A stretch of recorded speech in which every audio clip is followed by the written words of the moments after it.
Hello guys, मैं उज्जवल SDA classes से। पिछले कुछ समय में आप लोगों ने मेरी वीडियो नहीं देखी होगी क्योंकि एक छोटा सा एक्सीडेंट हुआ था। एक्सीडेंट निशानी छोड़ के गया है। एडजस्ट कर लेना, माना थोड़ा अजीब लग रहा हूँ पर यार एडजस्ट तो कर ही लोगे आप लोग, मुझे पता है।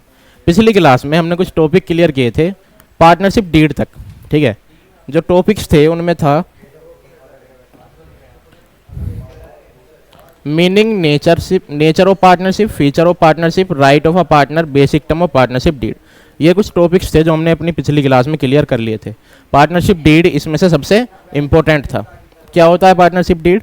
पार्टनरशिप डीड होता है जब दो या दो से ज़्यादा पार्टनर्स बिजनेस करना स्टार्ट करते हैं, ठीक है, और उस बिजनेस के लिए कुछ रूल्स और रेगुलेशंस बनाते हैं। वो सब ओरल या रिटर्न में पार्टनरशिप डीड में लिखा हुआ होता है। ज़्यादातर इसमें क्या होता है, नेम ऑफ अ पार्टनर लिखा होता है, name of a business, address of a business, और प्रॉफिट शेयरिंग कितना करेंगे partner, interest on loan, interest on drawing, ये सारी चीज़ें लिखी हुई होती हैं पार्टनरशिप डीड में। आज का जो हमारा टॉपिक रहेगा वो रहेगा, मान लो ABCD पार्टनर हैं, चारों ने अच्छे दोस्त हैं, चारों ने मिलकर एक बिजनेस स्टार्ट किया। ठीक है, बिजनेस स्टार्ट करते समय चारों को लगा यार हम तो दोस्त हैं, हमारे बीच में क्या ही लड़ाई होगी। ठीक है, हम क्या करते हैं, ऐसे ही बिजनेस कर लेते हैं, एग्रीमेंट की हमें क्या ही ज़रूरत है, पार्टनरशिप डीड की हमें ज़रूरत नहीं है। इसलिए उन्होंने क्या किया, बिना पार्टनरशिप डीड के अपना बिजनेस स्टार्ट कर दिया। आगे चले, थोड़े समय बाद जब बिजनेस को प्रॉफिट होने लगा, ठीक है, तो चारों पार्टनर्स में थोड़ी थोड़ी अनबन होने लगी। डी कहने लगा यार मैंने ज़्यादा पैसा लगाया था, मुझे ज़्यादा प्रॉफिट मिलना चाहिए। ए कह रहा है मैं ज़्यादा टाइम दे रहा हूँ इसलिए मुझे ज़्यादा प्रॉफिट मिलना चाहिए। ठीक है, बी कह रहा है कि मैं तो यार दिन रात यहाँ ही लगा रहता हूँ, मुझे सैलरी तो दो कम से कम। ठीक है, ये सारी चीज़ें आपस में अनबन होने लगी। अब इस केस में जब बिजनेस के अंदर पार्टनरशिप डीड मौजूद नहीं होती तो क्या ट्रीटमेंट होता है वो हम अभी पढ़ेंगे। तो accounting treatment on the absence of partnership deed. ठीक है, जब पार्टनरशिप डीड नहीं होता बिजनेस में तो एक एक्ट लागू होता है, उस एक्ट को हम बोलते हैं इंडियन पार्टनरशिप एक्ट 1932। ठीक है, 1932 एक एक्ट है जो इंडियन पार्टनरशिप ने बनाया था, अगर पार्टनरशिप डीड नहीं है बिजनेस में उसके लिए। तो क्या होता है, जो प्रॉफिट और जो लॉस होता है वो इक्वली डिस्ट्रीब्यूट होता है सारे पार्टनर्स के बीच में, चाहे किसी की कैपिटल ज़्यादा हो चाहे किसी की कैपिटल कम हो, किसी ने मेहनत ज़्यादा करी हो ना करी हो, जो प्रॉफिट और लॉस होगा वो इक्वली डिस्ट्रीब्यूट होगा। दूसरा, इंटरेस्ट ऑन कैपिटल, वो तो मिलता ही नहीं है, तो बेचारा डी भैया हमारा तो नुकसान में ही रह गया। ठीक है, जितनी भी कैपिटल लगाई होती है उसके बदले में इंटरेस्ट नहीं मिलता अगर पार्टनरशिप डीड अवेलेबल नहीं होती। उसके बाद इंटरेस्ट ऑन ड्रॉइंग, ठीक है, वो भी नील होता है अगर किसी पार्टनर ने फर्म से पैसे उठाए होते हैं। ठीक है, तो क्या होता है, इंटरेस्ट ऑन ड्रॉइंग भी नील हो जाता है। अगला, interest on advance loan by a partner. ठीक है, अगर फर्म ने किसी पार्टनर से लोन लिया है तो उसके बदले में फर्म उसे 6% पर एनम का ब्याज देती है, इंटरेस्ट देती है। ये किस में लिखा है, इंडियन पार्टनरशिप एक्ट 1932 में रिटर्न है।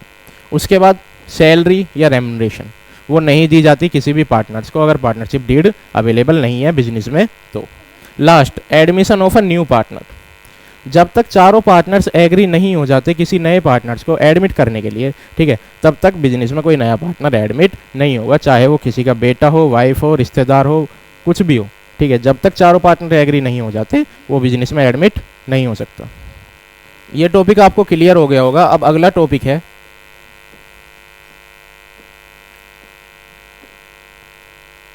चार्ज अगेंस्ट प्रॉफिट और एप्रोप्रिएशन ऑफ प्रॉफिट। क्या होती हैं दोनों टर्म, एप्रोप्रिएशन और चार्ज अगेंस्ट प्रॉफिट।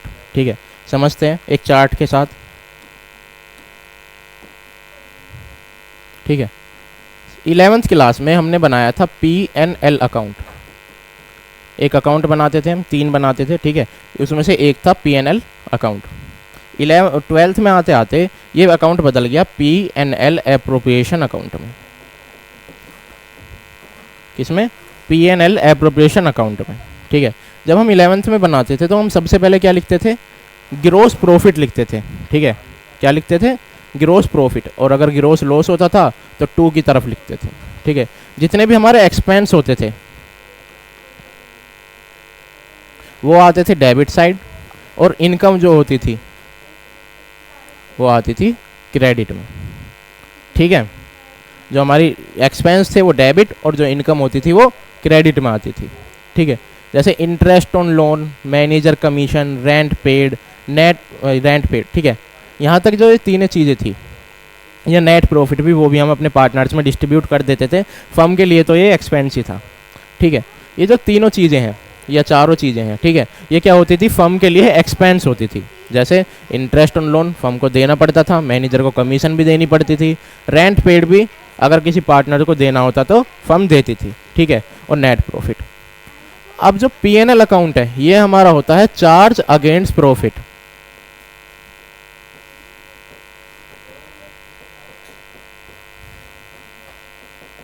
क्या होता है, चार्ज अगेंस्ट प्रॉफिट। फर्म को प्रॉफिट हो ना हो, फर्म को इनकम हो ना हो, फर्म को ये खर्चे देने ही देने पड़ते थे, ठीक है। चाहे अपनी जेब से दे या कहीं से बोरो करके दे, लेकिन ये खर्चे फर्म को देने ही पड़ते थे। इसीलिए हम इनको क्या बोलते थे, चार्ज अगेंस्ट प्रॉफिट बोलते थे, ठीक है। अब जैसे ही हम 12th में आए, हमारा नया अकाउंट बदल गया पीएनएल एप्रोप्रिएशन अकाउंट में। सेम इसका भी पैटर्न है, डेबिट एक्सपेंस, क्रेडिट इनकम, ठीक है। लेकिन यहाँ एक चीज़ बदल गई, अब हम इसको बोलते हैं चार्ज अगेंस्ट एप्रोप्रिएशन। क्या बोलते हैं, चार्ज अगेंस्ट एप्रोप्रिएशन। मतलब इंटरेस्ट ऑन कैपिटल पार्टनर की, सैलरी पार्टनर की, कमीशन पार्टनर को, या फिर रिजर्व, ठीक है।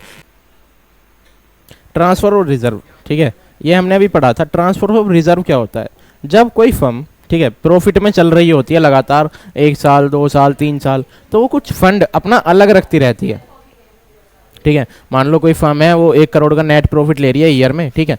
उस 1 करोड़ में से मान लो उसने 50,000 रुपये हर साल, ठीक है, हर साल 50,000 रुपये क्या करती है, अलग रखती रही अपने फंड में, ठीक है। उस फंड को ही बोलते हैं रिजर्व, ताकि अगर फ्यूचर में उस फर्म को फंड की ज़रूरत पड़े फर्म को, तो उसके यूज़ करके यूटिलाइज कर सके, अपने बिजनेस को दोबारा से स्मूथली रन करा सके, ठीक है।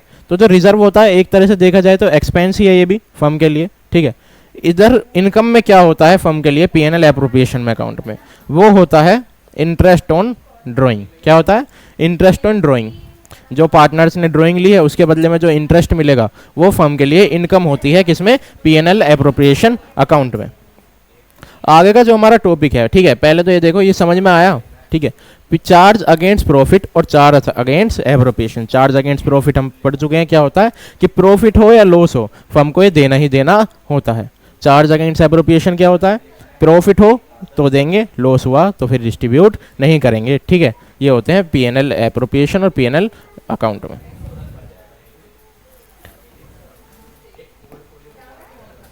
अगला जो हमारा टॉपिक है, ठीक है, वो है पार्टनर्स कैपिटल अकाउंट। कौन सा है, partner capital account.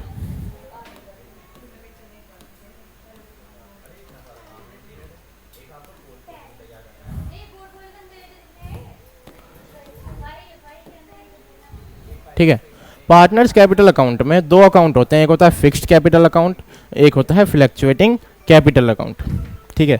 Fixed capital account method में क्या होता है, इसमें 2 अकाउंट बनते हैं, ठीक है। एक होता है पार्टनर कैपिटल अकाउंट, एक होता है पार्टनर करंट अकाउंट। फिक्स्ड नाम से ही समझ में आ रहा होगा क्या होता है इसमें। इसमें होता है आपने एक बार कैपिटल कंट्रीब्यूट कर दी और वो लंबे समय तक चलती रही, ठीक है। एक बार कैपिटल कंट्रीब्यूट करने के बाद आप उसे जल्दी से निकालते नहीं हैं, ये होता है फिक्स्ड कैपिटल अकाउंट मेथड में, ठीक है। अब जो इसमें 2 अकाउंट बनते हैं वो क्या होते हैं, ठीक है। एक है partner capital account, partner capital account, और दूसरा है पार्टनर करंट अकाउंट।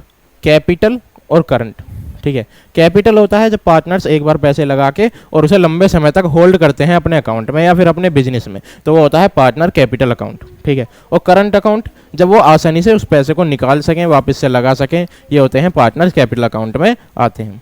दूसरा जो अकाउंट हमने पढ़ रहे, फ्लक्चुएटिंग कैपिटल अकाउंट मेथड, ठीक है। इसमें जो पार्टनर्स होते हैं वो सिर्फ एक अकाउंट बनाते हैं, जो अकाउंट, ठीक है, जो काम ये दोनों अकाउंट मिलके करते हैं, पार्टनर फ्लक्चुएटिंग कैपिटल अकाउंट में सिंगल अकाउंट काम कर देता है, ठीक है। जब अगर क्वेश्चन हमसे कहें, ठीक है, कि partner fixed capital account method से आपको क्वेश्चन करना है, तो उस समय पे क्या बनता है, पार्टनर्स करंट अकाउंट बनता है। याद रखना हमेशा, मार्क्स के नज़रिए से बहुत ज़्यादा इंपॉर्टेंट है। जब क्वेश्चन हमसे कहे कि फिक्स्ड कैपिटल अकाउंट बनाना है, तो जब हम यूज़ करेंगे तो पार्टनर करंट अकाउंट का यूज़ करेंगे, ठीक है। और फ्लक्चुएटिंग के लिए वो बोलता नहीं है, वो सिंपली कह देता है पार्टनर्स कैपिटल अकाउंट बनाना है, तो हम पार्टनर्स का कैपिटल अकाउंट बना देते हैं। अगला टॉपिक,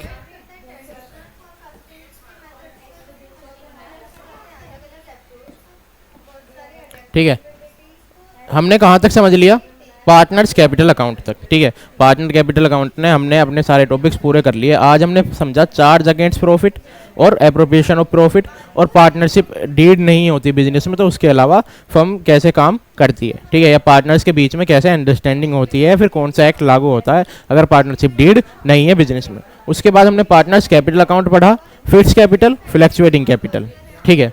अगला टॉपिक है कुछ बेसिक है, ठीक है, टॉपिक है नेट प्रॉफिट और डिविजिबल प्रॉफिट और ड्राइंग और विड्रॉल ऑफ कैपिटल, इनमें क्या क्या डिफरेंस अंतर होता है, ठीक है। नेट प्रॉफिट, नेट प्रॉफिट वो होता है जो हमारा P&L अकाउंट के एंड में आता है, ठीक है। पहले भी देख चुके हैं, 11th में भी देखा है, जो हमारे P&L अकाउंट के एंड में निकलता है उसी को क्या बोलते हैं, नेट प्रॉफिट बोलते हैं, ठीक है। दूसरा होता है divisible profit,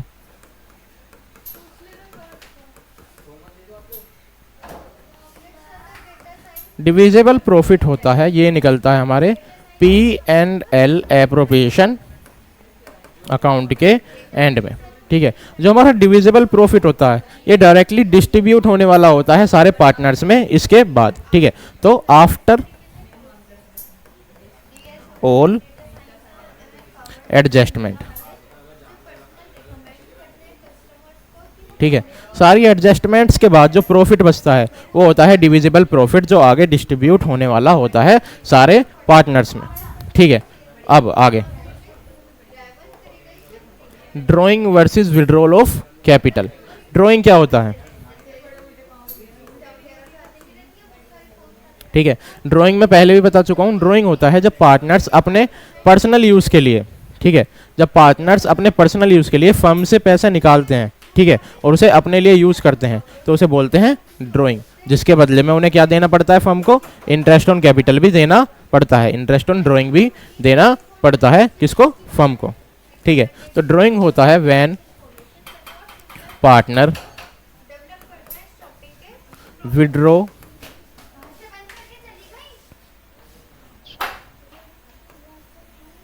withdrawal capital for their personal use,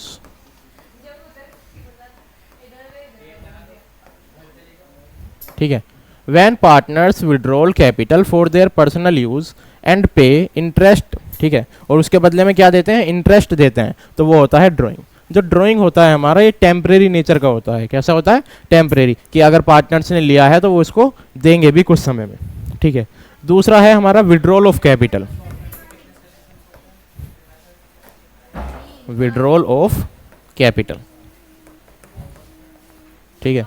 withdrawal of capital में क्या होता है, जब पार्टनर्स, ठीक है, जो उन्होंने स्टार्टिंग में कंट्रीब्यूट करी थी कैपिटल फर्म में, उस कैपिटल को निकाल लेते हैं, ठीक है, और वो कैसी होती है, परमानेंट नेचर की होती है, एक बार पार्टनर ने निकाल ली तो वापस से वो उसको नहीं देते, ठीक है, तो वो क्या होती है, परमानेंट नेचर की होती है। विड्रॉल ऑफ कैपिटल, ठीक है, जब पार्टनर्स क्या करते हैं, परमानेंटली अपनी कैपिटल्स को निकाल लेते हैं फर्म से, उसी को बोलते हैं विड्रॉल ऑफ कैपिटल, ठीक है। सिंपल सी बात है, टेम्परेरी नेचर, परमानेंट नेचर, ठीक है। नेट प्रॉफिट जो P&L के एंड में आता है, और डिविजिबल प्रॉफिट P&L एप्रोप्रिएशन के एंड में आता है, सब कुछ एडजस्टमेंट करने के बाद, ठीक है। यहाँ तक आज के लिए हमारे जो टॉपिक्स हैं ये इतने ही हैं, ठीक है। अगली वीडियो में हम जर्नल एंट्री सीखेंगे, ठीक है, और जो इसके आगे के टॉपिक्स जो हमारे बचे हुए हैं थोड़े से, उन्हें कवर करेंगे। उसके बाद हम क्वेश्चंस की तरफ जाएंगे, ठीक है, हर एक टॉपिक का एक एक क्वेश्चन करेंगे, ठीक है। Thank you for watching, subscribe our channel SDK classes and like our video, और कमेंट करें अगर आपको कुछ भी डाउट हो क्वेश्चंस में, ठीक है। अगर क्वेश्चंस में डाउट हो या टॉपिक में डाउट हो तो कमेंट करें, मैं आपको पर्सनली रिप्लाई कर दूंगा। Thank you for watching.